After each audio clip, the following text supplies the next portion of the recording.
Started my career in workforce development with the state of Kentucky in 2010. That experience ignited a deep passion for manufacturing within me. I started this show hoping to raise more awareness around the bright outlook manufacturing careers have. Join me as I sit down with some of the manufacturing industry's most successful changemakers and learn how they're partnering people with technology. It's time to give people more meaningful work. This is Workforce 4.0. All right, and we are live. Hey, everybody. How are you guys out in the audience? Got such a treat for you today on Workforce 4.0 because I get to talk to Mike Yost. And for anybody that is connected in the systems integration space with automation and manufacturing, they are probably pretty familiar with Mike Yost, or at least a lot of the organizations that Mike Yost is involved in. So Mike, how are you? Do you want to introduce yourself quickly and tell us a little bit more about your involvement in the industry? Sure, absolutely. Appreciate the opportunity to be here, and big fan of you personally and the work that you're doing, and appreciate the opportunity to come here and talk with you. Just real quickly, I've been around manufacturing and the industrial automation, industrial software space for 3 decades. Started in the early 1990s on the automation side, and really grew up with software in manufacturing. So some of the organizations that you mentioned, I worked for solution providers like Rockwell and GE, and then some software startup companies on the manufacturing intelligence side and manufacturing execution side. But I spent about 12 years in industrial nonprofits, also working for an organization called MESA International, the Manufacturing Enterprise Solutions Association, and then a couple of years leading outreach efforts, which is workforce related, for the National Institute on Smart Manufacturing. So stopped that about 2 years ago, and I've been working on a startup since then, and always trying to engage in this conversation of how do we help manufacturers understand the role and the value and the fit of modern technologies. Absolutely. And I know you're very passionate about not only the technology, but making sure that people are the center of all of the technology and the processes. So as the tech is getting better and faster and more efficient, making sure that your frontline workforce is able to adopt it easly, and making sure that it supports your business growth strategy overall. Yeah, absolutely. I mean, there have been a number of things that have been really made an impact for me in my career, and first and foremost is really understanding that the principles that I was fortunate enough to be a part of, solutions that we were deploying, were, I believed, applicable to all manufacturers. And so I ended up working for a number of large organizations that basically served large organizations, and it just kept, galling me that we couldn't get the solutions to other organizations and really scale the help. Because to me, what's been driving me as of late, especially over about the past half decade, is my oldest son is now a senior in college. But when he was about a sophomore or a freshman in high school, I started thinking, what can I do to give him an opportunity to come back here? I live in Northeast Ohio, and I thought, what I can do best is really help the manufacturing communities, right? The companies and the communities that rely on manufacturing companies. If they can be more competitive, they can take advantage of these evolving technologies.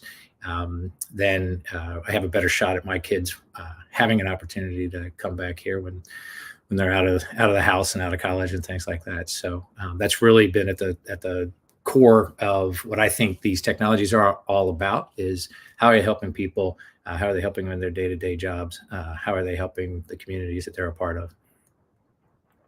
Absolutely. I love that. That's the thought process of a parent, right? It's like, okay, once you get through the infant stage and the toddler years and, up to that point of high school, because up to that point, they want to have something to do with you. And then, then it's kind of like you can see this trajectory where they're just like slowly disconnecting and you're like, okay, so Yeah. how do we make sure they come back? I'm that one. I'm that one. I would be that one. So I can appreciate that as well. Well, before we get too far into the questions and conversations here today, Mike, I do want to take a minute and just address the audience. If you guys have any questions for Mike Yost, he has always been very helpful to me when I've had questions and had to call him up out of the blue. So please drop those in the chat.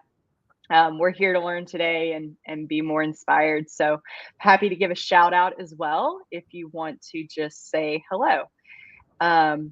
So Mike, it's just kind of tradition at this point with Workforce 4.0 that I get the conversation started with a little bit of an icebreaker, and I gotta know, and because I feel like you're gonna have a great answer for this. But I want to know, what is your go-to karaoke song? Oh, good gracious. Well, first of all, if I am doing karaoke, you better look, because somebody has probably drugged me or is, holding a gun on me or something like that.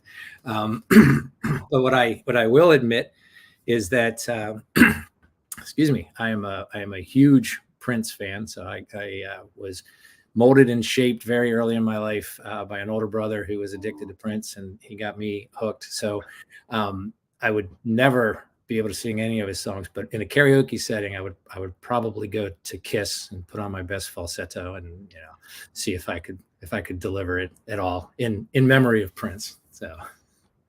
Yes, I love that so much. I think you would rock it. Well, I think you would rock it. Thank you for your confidence. I think at the next event where we happen to run into each other, I think we should make that happen. Well, like I said, you better bring a gun or somehow coerce me. So.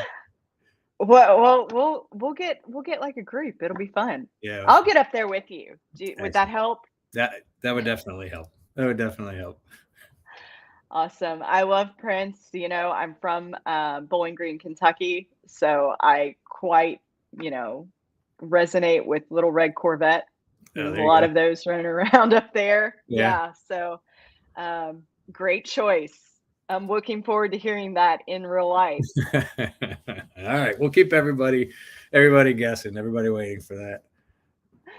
Absolutely. Hank Priam is here. I'll just bring his comment up really quickly. He's just stopping by to say hello. Hey, Hank, how are you? And how are the junior board of directors this morning? I hope well.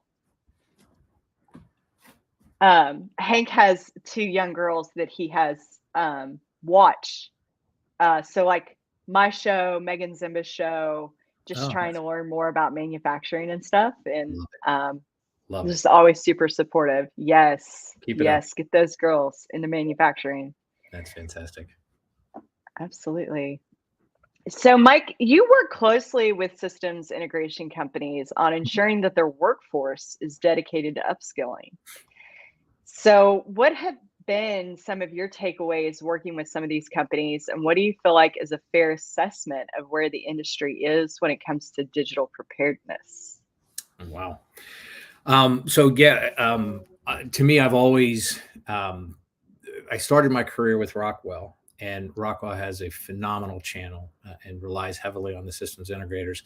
And then as I moved into the software side of things, I mean, integrators played absolutely integral part in understanding the fit, specifying projects, deploying projects, supporting them long-term, et cetera. So I've talked for a number of years about what I call the systems integrator dilemma.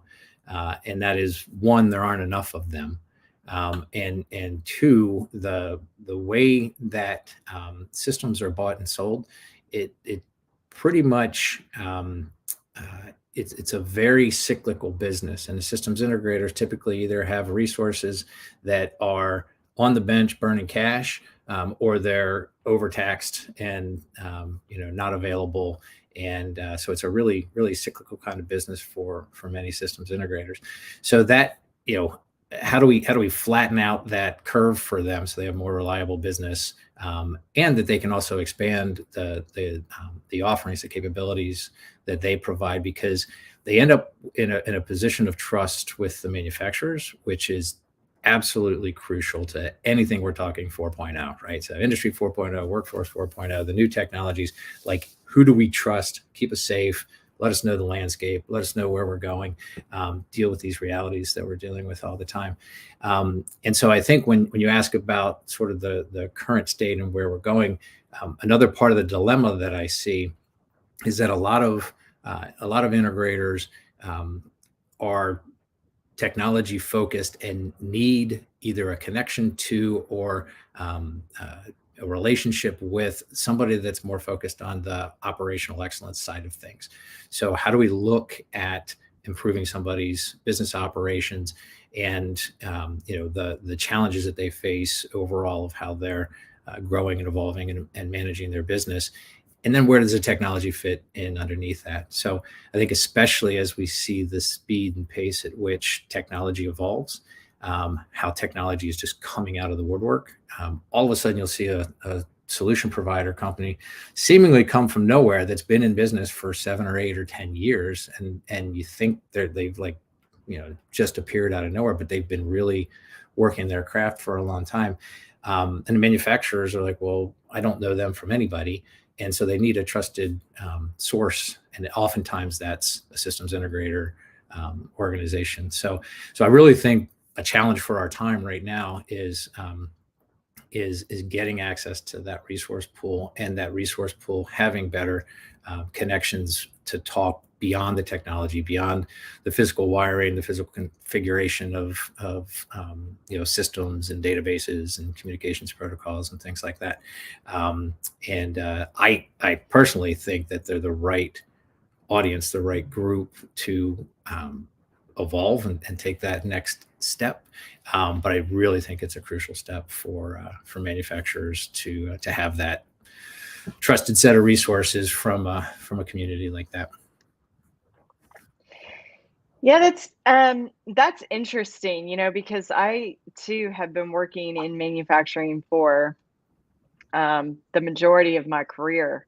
And I know what you mean when you're kind of bringing up this issue of trust, and what providers can you trust, what companies can you trust in order to work with, because it does get into intellectual property, at some points, and how much do you share? Let me ask you this, because you are a networking maverick. Like, yeah, you are so good at networking. You have really taught me. I don't know if you've known this, but you've taught me how to network at a next level in a lot of ways. And let me kind of bring that back to trust. How can you assess, as maybe like a small medium enterprise, for example, what are some things you can use to assess whether or not a partner is trustworthy? How do you build those relationships? How do you take your networking to that next level? Great question. Obviously we're part of the Industry 4.0 Club, right, which is now officially a nonprofit, and it has a charter and a mandate to serve the greater good, not to be commercial. As I mentioned before, I worked for MESA International, which is right now celebrating its 30th year in industry. If you look around, most regions that have a manufacturing base are going to have some sort of nonprofit support. They're going to have manufacturing councils, lean councils, growth councils, things like that. They'll have MEPs, the Manufacturing Extension Partnership.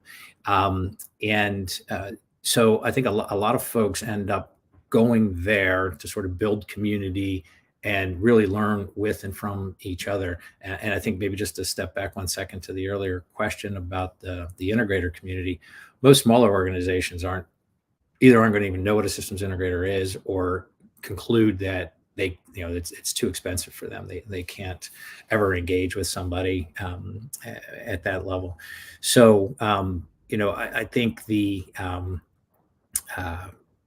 talking with people, really certainly checking credentials, right? So, talk to, if somebody has a solution for you, you're considering, talk to companies that have worked with them, see how long that they have worked with them, and also understand sort of the short and long-term vision of sort of how they engage.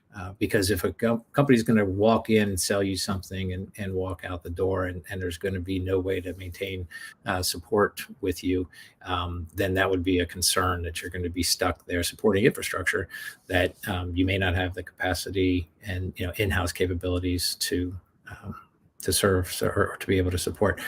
So I do think, again, one of the thing I'd like to make sure comes out in the response to your question is I really do think manufacturers have to play more of an active role today than they have at any time throughout my career, of saying, yes, I want to be a part of this. Yes, I want to educate myself. Yes, I want to understand.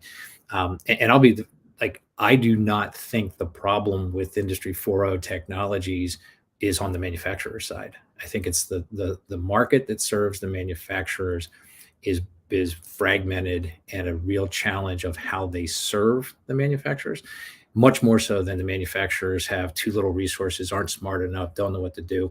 Most of the smaller companies that I deal with, and I work with a lot of nonprofits regionally, they know what to do. They know what they want to get accomplished, but they don't know who to trust. So a lot of them are starting to take on more of a responsibility on their own to educate themselves, be part of these types of nonprofits, these regional groups, things like that, to see if they can bounce ideas off each other, be in community together, network share, those sorts of things. I feel like I'm seeing an uptick in that, with comparing my career in workforce development with the state of Kentucky, 5-6 years ago, and then looking at where we are now, I'm definitely seeing an uptick in that interest. So I can speak for that. I think this is happening, right? Yeah. Well, and I think there are a lot of, there are different avenues and ways today. I mean, we have members and founders in the Industry 4.0 Club that are manufacturers that are trying to engage and, make connections and find people that they can trust. And one thing that I also say is that it's been an interesting learning for me is, typically speaking, the regional people that on the nonprofit side that I deal with that are not necessarily specifically from manufacturing have a real fear of ever engaging a solution provider in a conversation, because they feel that they can't be non-commercial. Like, as soon as I bring in a solution provider and introduce them to my manufacturing clients, they're just going to sick them, right? It's going to be like sharks in the water to go try to sell them stuff. And I have to say that that does happen sometimes, but by and large, the people that I was a part of MESA with, the people that are in the Industry 4.0 Club with, they understand that they need to give of themselves, they need to share knowledge, they need to help educate as part of what they do, in order to really bring everybody along to have a baseline of understanding to engage with them. So I think that's another area where we have to challenge and say, all right, we're going to have to get the whole community working together here and sharing, put up safeguards, but also not just put up barriers to where, we're not going to talk to those folks, because they have a lot of really important, experience that they can share. Absolutely. I love that. That's, a big reason on why I'm involved in Industry 4.0 Club as well. And speaking of that, we met through the Industry 4.0 Club, and we started out on Clubhouse, the Clubhouse app. And but we've been able to maintain a pretty close professional relationship over the value of not only digital transformation, but keeping people at the center of technology. And my question from that is, why are you so passionate about that? And how have your previous experience shaped your commitment to improving culture and reinvesting in the workforce? Well, I mean, from a passion perspective, it comes back to what I said before about, wanting my kids to be able to have the opportunity to move back here. And just some quick stats on Northeast Ohio. There are almost 8,000 manufacturing facilities in Northeast Ohio, so basically the top northeast corner of the state. They account for 30% of the employment and 50% of the economic output of this region. So they are critical to the economic vitality here in the region. 94% of them have 100 or fewer employees, right? So they, one way to look at it is they're too big to fail and they're too small to serve, right? So that comes back to that market failure of how do we help those folks.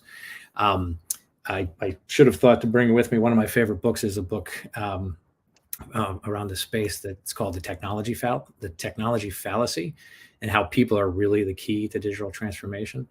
So I'm a big believer that manufacturers, solution providers, they're all problem solvers. Like at our nature, right? Like we want to engage and we want to solve problems. And if I go back throughout the course of my career, I started on the software side of things, working in the automotive tier 1 space. So build to order, just in time, and it was all receiving an order from the car manufacturer, and we were servicing one of the tier 1 suppliers. But everything that we did in that plant was applicable, even if it was to another organization, whether it was within the 4 walls of a business, just taking an order from the scheduling system, or if it was part of this extended supply chain. So I've always been driven by the fact that the technologies can scale, right? The solutions, the principles, all those things apply no matter what size the organization is. And so it's really been for me trying to figure out how do we make that happen? How do we help that happen for these 7,700 manufacturers in Northeast Ohio that are going to, help keep this region strong? And you take those numbers and you apply them, multiply them out across the nation, right? And you're talking hundreds of thousands of small companies that need access to things that could absolutely help them move forward. Yeah, definitely. Well, to the first part of your answer there, I will confirm as a recruiter for engineers, I've never met an engineer, which, is a big part of our industry at all levels, that did not get into engineering to not solve a problem. Okay. If Right. that makes sense. Yeah. Yeah. Well, So I've watched, so being on the software side, and then, I ran global product marketing for a division of General Electric for a handful of years. And we lived with the reality that there were all sorts of point solutions that were created. Why? To solve a problem, right? And the folks in the plant would solve that problem with whatever tool sets that they had available, and they'd solve this problem with whatever tool set they had available to them, and on and on and on. And then you have this patchwork, and then here come the technologists going, hey, guess what? You guys have this horrible infrastructure, right? You've done such a bad job of managing your infrastructure. It's like, that's ridiculous. You haven't given us the tool set we need to solve problems in a way that's scalable and doesn't lock us in, right? And so it all comes back to your point that they have a problem. I need it solved today. I need it solved this hour. I need it solved this week. And they're going to solve those problems. And the technologies absolutely should be in a position of serving them so that they can do that, safely, securely, and, not be stuck trying to live up to some corporate standard that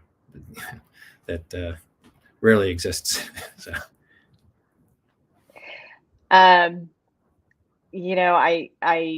I feel you there. I do want to bring up a question from Chris S. That he has.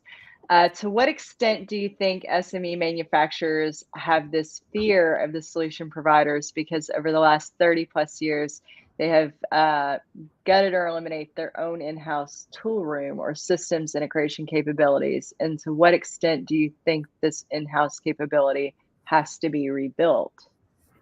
It's actually a really good question. It's a very good question, Chris. I think that's part of it. I don't think it's all of it. I think there are a lot of companies that didn't have, this centralized function to gut.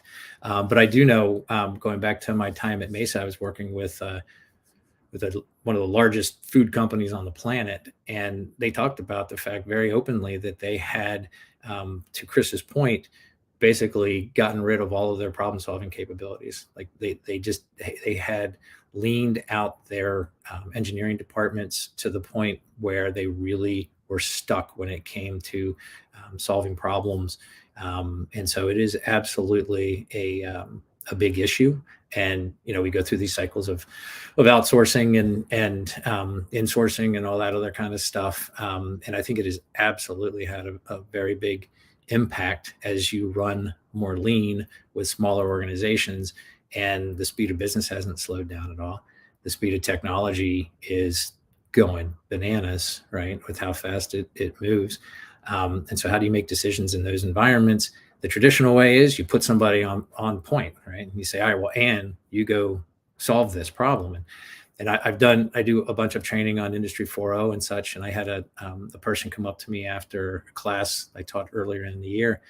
And he said, my big takeaway from this class is that this journey requires my HR group. It requires my senior leadership. It requires my maintenance team. It requires my quality team, right? And their answer to Industry 4.0 was to put it on my shoulders. And he said, I'm walking back and I'm telling them this has to stop. Like, I can't be the one point to figure this out. It has to be a much bigger engagement with the organization. And so we actually got them plugged in with a local integrator and with the National Institute on Smart Manufacturing, CESMII, and they are working with them right now to elevate that understanding in the organization and figure out a plan of how they move forward. So that's a great question, Chris. Absolutely.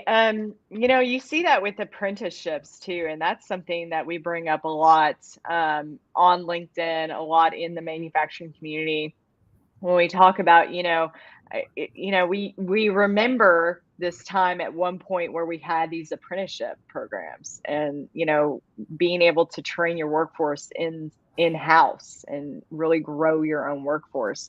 And then it seems like at some point that stopped, and now we're kind of in a position, when it comes to the skills gap, where we're looking down a very long road of over 2 million jobs, right, that are going to go unfilled by 2030. Do you think that the concept of lean, do you think that some of those same applications have kind of had an effect on the workforce and talent pipeline as well, or what are your thoughts? This is an ad hoc question. Yeah, no, that's fine. But I think as far as companies leaning out their staffs, then I think that's been problematic. I think the principles of lean manufacturing themselves and the operational excellence, things like that, those are principles that undergird anything we're doing from a technology perspective. And I think it's been really hard for people.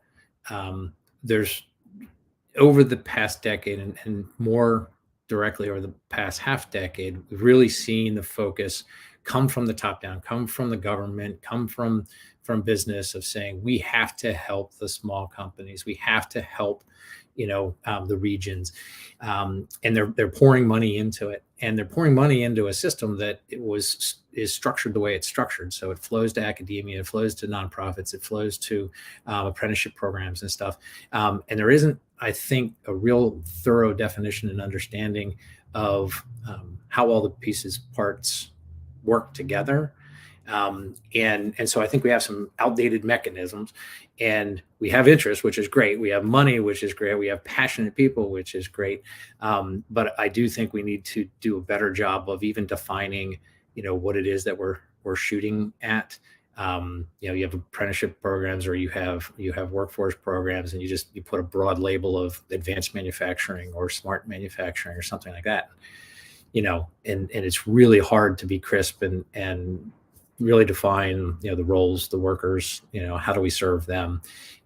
I tend to look at things through the systems side of things, like the data and the information flowing, and how are you going to lean out your processes and drive profitability and things like that, which is a completely different discussion than if you're trying to get somebody to work with machinery that now is, computer driven and has a whole lot more technology tied to it. So I think it's really good to see people are engaged and working on it, but I think that the old system, the traditional standard approaches, need a good bit of change to keep up with the pace of how quickly things are evolving out in the real world. Yeah, well, thank you for your feedback on that. I know that wasn't planned or anything, but I can see that alignment there as well, kind of what I do, and I know what you do and everything. But I do want to give you some time to talk a little bit more about your new venture, Bennit AI. Can you tell us a little bit more about the platform and what you're hoping to achieve with Bennit? Well, yeah, thank you for that. It's really exactly what we've been talking about. So one of the things I've been truly blessed with throughout my career, you mentioned it before, whether I tried it or not, I ended up really networking well throughout industry. So working at MESA, so I was a volunteer there when I worked in industry, and then I eventually got hired and spent a decade as the president of the association. And so I just met so many great people, so much expertise. And I always said to everybody, we'd have a board meeting, and after the board meeting, there'd be 30 or 40 people in there from manufacturers and systems integrators and tech vendors, and nobody was selling anything. And the interactions, I used to say, if we could just capture and bottle this and make this available to the masses, there's so much experience here. There's so much wealth of knowledge. And actually, while I was there, I set out and said, we have to find a way to be more social. We have to find a way to be more open. We have to engage more people. We have to share knowledge. We have to problem solve together. And they said, that's great. We can figure it out. So if you can figure it out, go ahead. And that actually led to me starting with a couple of founding partners, Bennit, with the idea that there'll be really an industrial services marketplace where you can find talent and you can engage in knowledge sharing, problem solving, all those things that we've been talking about. Because we can go out and facilitate that. Like you and I today, we could go out and we could have our own delivery service to help as many manufacturers as we could. But we'd get through a dozen or a couple dozen. And that, like I said, I got 7,700 here, all within driving distance within an hour and a half. And we're not going to get there without some tech platform underneath us. And that's really what Bennit was started for and what we're working toward. That's amazing. Yeah, it just becomes this a virtual, replication, a digital twin. Should we use that word? No. A digital twin of those conversations in those organizations. So it's accessible at any time. You don't have to kind of commit to like a once a month meeting or anything. You can it's an open forum. We'll call it that. Well, and when you think about how, like, I know so many people that are retired now that have a wealth of knowledge, and they don't want to hang a shingle and start a business and go out and sell their services and go through the process of becoming an approved vendor and all. Like, they just want to give, right? And there's really no place for them to give, and there's no place for me as somebody who's seeking that knowledge to come and get it. It doesn't happen on LinkedIn, right? It doesn't happen on Facebook. So, there's a wealth of knowledge. We're sitting here worried about the gray tsunami and the great retirement and the tribal knowledge loss and stuff. And yet we have all of these people with all of this expertise that is completely accessible if we can build a channel between the two. And that's really what we're working on. That's amazing. Yes. That's something we talk about all the time. The great tsunami, the tribal knowledge. So that's awesome. That's just a really cool project. And I cannot wait to see how it grows over the next couple of years as well. You'll be a part of it. So yes. Count me in. I opt in for that. Excellent. Sign me up. Yes. Anything I can do to help. I've got time for one more question here today, if that's okay. Absolutely. Okay. So I end every episode of Workforce 4.0 kind of referring back to the title of the show. And I named this episode Digital Transformation Goes Beyond the IoT, which, we know is the Internet of Things. Yep. Where do you think that we could offer the most room for improvement when it comes to connecting humans, just like we are connecting devices through the IIoT, which is the Industrial Internet of Things? And what technologies are you most excited about that you see employers using to assist with these capabilities and give people more meaningful work? I'm going to go a little off script. Like I think the easiest answer is, oh, well, there's solutions for downtime tracking or visibility or connected worker platforms and stuff like that. I think if I had the opportunity to get in front of a bunch of manufacturers, and I would go more on the social route, right? Like what we're doing right here. I love to see Discord channels that are popping up with thousands of people on that are sharing knowledge together, right? The Industry 4.0 Club on Clubhouse, what we're doing here on LinkedIn. And so I really think that we are connecting people socially this way. And that holds a lot of power. And I would really, if I had the opportunity to speak to a bunch of manufacturers, I'd encourage them to get more involved and get out there more with these kind of technologies. Because when you make those kind of connections, you can find people that have the tech solutions that will help solve a downtime problem or quality problem or robotic welding or whatever your issues are.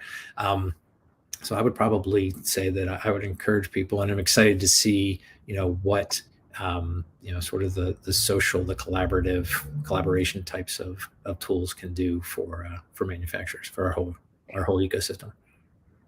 Absolutely. And we're a very good example with the Industry 4.0 Club, because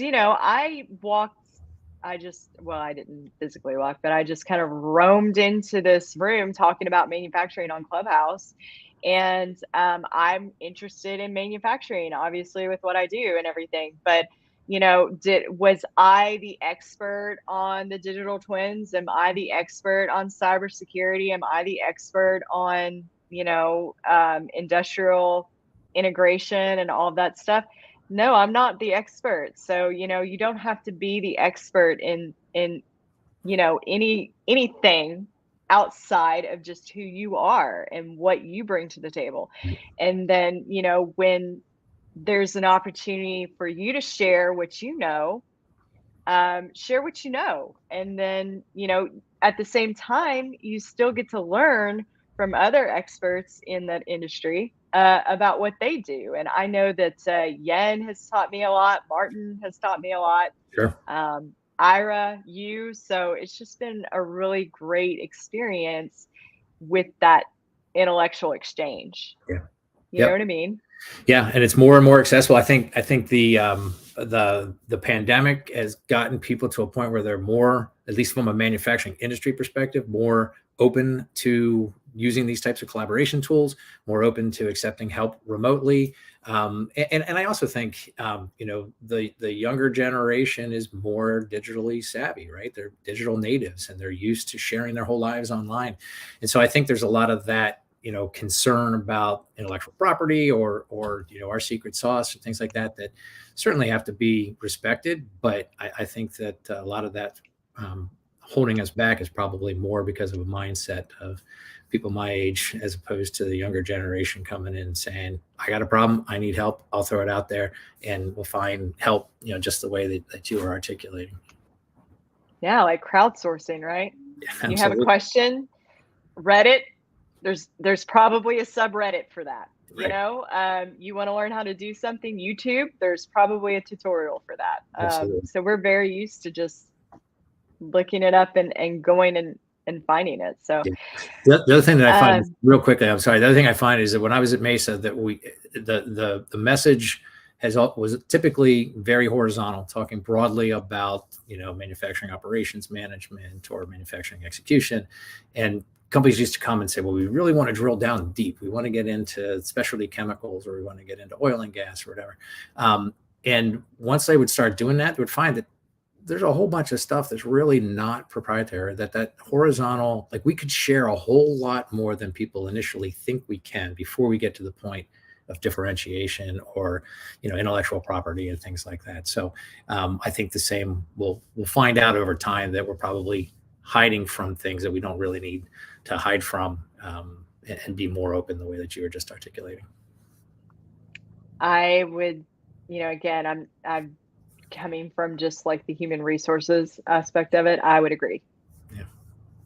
I've had similar experiences. So, yeah, I think, we could share more than what we feel or believe we can sometimes. Yeah. Well, Mike, I really enjoyed having you on today. I think the world of you. I really do. I appreciate your time and your energy and just your positivity. You're such an inspiration, influence, and just uplifting. So I appreciate having you on today. For anybody that is joining the conversation or maybe watching the live today, what's the best way they can reach you? You can find me on LinkedIn, or you could email me. My email is mike@bennit.ai. Bennit is spelled with an IT in the name. So it's BENNIT.ai. So email me or hit me up on LinkedIn. Absolutely. This is what I like doing the most is sharing like this. So absolutely happy to do it. Amazing. Well, we appreciate everybody that tuned in with us today. Thank you so much for stopping by and just to say hi and bring your questions for Mike. And we look forward to seeing you next Wednesday. And for anybody out there watching, make sure you have a happy Workforce Wednesday as well. So thanks, guys. We'll see you next time.